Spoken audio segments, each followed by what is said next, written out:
Encore une fois, une énième déception de la part du Portugal en Coupe du Monde. Je vais essayer de rester calme, de pas m'énerver dans ce débrief, mais pour être honnête, je suis très frustré. Vraiment très très frustré, très très énervé.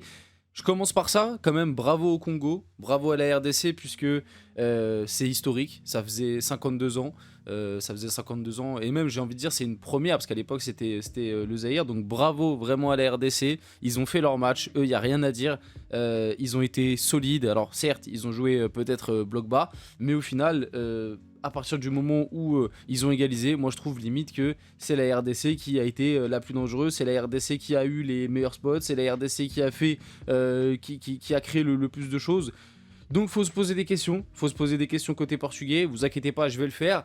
Donc bravo à la RDC, vraiment j'ai envie de commencer par ça. C'est un point qui est historique et ils ont montré je pense que dans cette poule, ils sont carrément capables de sortir et de pourquoi pas aller faire un 16e et pourquoi pas de rêver après. Passons sur le Portugal, une énième déception. Moi je suis désolé, une énième déception. C'est un match en fait que j'ai trop souvent vu. Encore une fois, comme je vous le dis, je vais vraiment essayer d'être calme, de pas trop partir, etc. Parce que ça reste un premier match de poule que... Par la suite, le Portugal peut au final, après derrière, faire 2 matchs de victoire, finir premier avec 7 points et puis démarrer une dynamique. Mais je suis très déçu, encore une fois, tu as des leaders qui ont fauté, CR7, Bernardo Silva, Bruno Fernandes. C'est des mecs qui sont là en fait depuis des années. C'est des mecs qui à chaque fois sont censés être les référents, qui à chaque fois ont la parole. Rien qu'encore une fois avant le match, CR7, on va gagner tous les matchs de la poule. Bruno Fernandes, on fait partie des favoris. Mais à chaque fois sur le terrain, ça se chie dessus. Et moi je suis désolé. Je vais encore une fois démarrer là-dessus parce que je suis obligé en fait. Je suis obligé, c'est plus fort que moi. Par rapport aux joueurs que ça a été, par rapport à toutes les fois où il m'a fait rêver par le passé. Cristiano, par pitié, arrête. Par pitié, Cristiano, mais vraiment par pitié, arrête. Peut-être qu'après il va me faire mentir et moi c'est tout ce que je souhaite. Peut-être qu'il va faire une compétition de dingue, qu'au final le Portugal va gagner la Coupe du Monde. Mais là je parle à l'instant T. Par pitié, arrête. Ça fait 2. Bah, du coup là ça fait la 3e. Ça fait 3 compétitions que tu nous les saccages.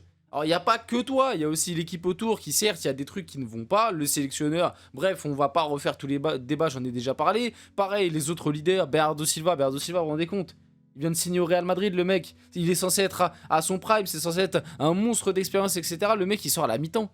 Il sort à la mi-temps, le mec. Bruno Fernandes, meilleur joueur de PL.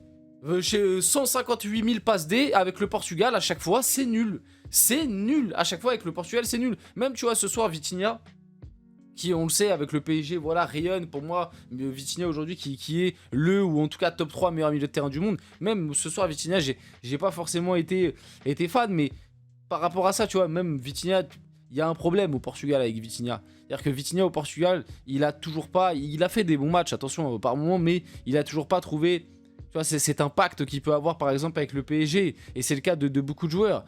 Et finalement ce soir encore une fois t'as une équipe du Portugal qui a joué 6 minutes. Parce qu'en fait, le début de match, il est bon. Tu vois, si on doit rentrer dans le déroulé du match. Bon, avant tout ça, n'hésitez pas, si vous êtes à ce moment de la vidéo, à liker, commenter, partager, vous abonner. Hein, ça fait plaisir.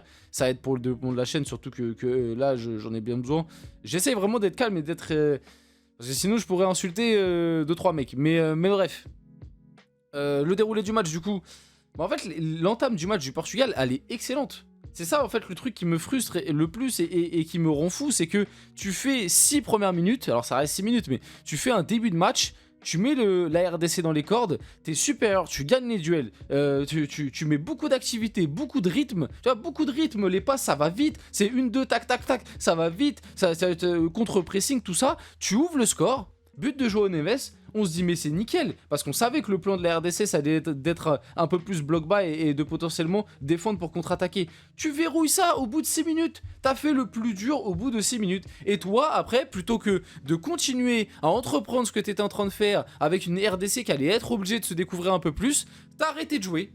T'as arrêté de jouer, voilà, t'as arrêté de jouer, t'as commencé à jouer à la baballe, à faire la passe à 10, à arrêter d'attaquer, à faire n'importe quoi, des pertes de balles débiles, une défense pas toujours rassurante, et en fait, ça a donné que petit à petit, t'as donné des balles, t'as donné des spots à la RDC, voilà, petit à petit, t'as laissé la RDC revenir dans le match, et puis tiens, je te donne cette occasion, et puis tiens, je te donne ce ballon, et puis hop, je rate mon contrôle, et puis si, et puis ça, comme un Bernardo Silva au milieu de terrain qui rate un contrôle, il fait un tacle, carton jaune, et juste derrière, ça donne occasion. Bref, et petit à petit, tu as remis la RDC dans le match tout seul. Parce qu'au début du match, tu leur avais mis la tête sous l'eau. Et puis au final, tu étais en train de leur mettre la tête sous l'eau. Et tu t'es dit, oh non, vas-y, on est un peu trop méchant. Vas-y, on va sortir la tête de l'eau. On va prendre une serviette. On va leur sécher la tête. On va leur faire un petit brushing. Et après, hop, on va recommencer à se battre. Bah oui, bah en fait, c'est ça. Nous, on est Madame Irma. On est les restos du cœur. Voilà, on donne des cadeaux aux gens. Et puis après, comme ça fait du spectacle. Bah oui, voilà. Et du coup, il se passe ce qui devait se passer. T'as Wissa qui, sur une magnifique tête juste avant la mi-temps, en plus le timing il est horrible, 45 plus 2 ou plus 3 je sais plus, juste avant la mi-temps, t'as Wissa qui vient mettre cette magnifique tête qui égalise, et puis après t'as une deuxième mi-temps qui est super caricaturale, dans le sens où t'as la RDC qui défend en bloc qui défend en bloc bas, qui contre-attaque et qui le fait bien en plus, parce que la RDC sur la deuxième mi-temps c'est eux qui ont les meilleures occasions limite. J'ai envie de te dire, tu vois, la RDC sur la deuxième mi-temps, ils ont des spots, ils sont dangereux. Là où le Portugal, bah voilà, t'avais fait le plus dur au bout de 6 minutes, mais tu t'es dit non, vas-y, c'est trop simple, on va faire que le match ait du suspense. Et bah vas-y, t'as laissé la RDC en vie, et au final sur la deuxième mi-temps, t'as affronté cette défense de la RDC qui était très solide. T'as pas réussi à repasser, comment dire, à remettre le bleu de chauffe et à passer le second step pour tenter de déséquilibrer cette équipe. Et puis au final ça finit sur un 1 partout. Et comme je vous le dis, même sur la fin, la RDC, ils ont des spots, ils ont des trucs où tu te dis bon voilà quoi. Et moi ça m'agace parce qu'en fait c'est un scénario, encore une fois, que j'ai trop souvent vu en Coupe du Monde. C'est un truc que j'ai trop souvent vu en Coupe du Monde. Qu'est-ce que ça m'énerve. Qu'est-ce que ça m'énerve. Vous vous rendez compte quand même que le Portugal, qui sur les dernières années, à chaque fois on a quand même des générations et un 11 qui est sympa. Sur les dernières années, le Portugal en Coupe du Monde c'est toujours décevant quoi. Il n'y a pas une année où le Portugal, on s'est dit ah cette année c'est pas mal ce qu'il propose depuis très longtemps. Comme je vous l'ai dit, même 2022 au final tu fais quart de finale, mais tu sors contre le Maroc, t'étais vu comme l'ultra favori, tu sors contre le Maroc dans un match honteux. Tu fais une phase de poule qui est pas dingue, déjà on s'en rappelle, avec un CR7 déjà qui était très compliqué. Et là encore une fois, t'es 4 ans plus tard, déjà qu'il y a 4 ans, CR7 c'était très compliqué, t'es 4 ans plus tard et CR7 il est encore là, encore titulaire, encore 90 minutes alors que tous les autres autour sortent et il faut encore lui donner des ballons et puis il y a les regards caméra et puis il se parle tout seul et puis on dirait un fou sur le terrain. Non mais moi je suis désolé, je suis obligé de dire les termes, mais je dis ça me fait mal au cœur de dire ça, parce qu'en fait, aujourd'hui, ceux qui défendent CR7, vous ne l'aimez pas.